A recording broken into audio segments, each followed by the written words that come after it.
தினம்தோறும் விளக்கேற்ற நல்ல எண்ணெய் இதயம் நல்லெண்ணெய்.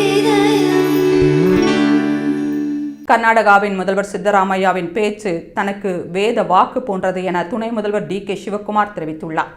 கர்நாடகாவின் முதல்வராக தான் தொடர வேண்டும் என்று காங்கிரஸ் மேலிடம் விரும்பினால் தான் பதவியில் நீடிப்பேன் என்றும் தெரிவித்தது மட்டுமல்லாமல், காங்கிரஸ் மேலிடம் எடுக்கும் முடிவை தானும் டி.கே. சிவக்குமாரும் கட்டாயமாக எடுத்துக்கொள்வோம் என்று சித்தராமையா தெரிவித்திருந்தார். இந்நிலையில் கர்நாடகாவின் முதல்வராக தான் தொடர வேண்டும் என்று காங்கிரஸ் மேலிடம் முடிவெடுத்தால் அதை ஏற்றுக்கொள்ள வேண்டும் என்று சித்தராமையா தெரிவித்தது குறித்து பெங்களூருவில் செய்தியாளர்களிடம் பேசிய டி.கே. சிவக்குமார், கர்நாடகாவில் முதல்வரை மாற்ற வேண்டும் என்று தெரிவிக்கும் எம்எல்ஏக்களுடன் தான் பேசவில்லை.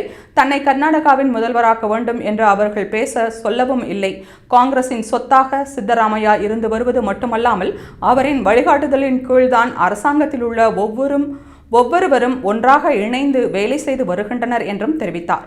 மேலும் சித்தராமையா தெரிவிப்பதையும் காங்கிரஸ் மேலிடம் தெரிவிப்பதையும் அனைவரும் மதிக்க வேண்டும் என்றும், சித்தராமையாவின் பேச்சு தனக்கு வேத வாக்கு போன்றது என்றும் டி.கே. சிவக்குமார் கூறியுள்ளார்.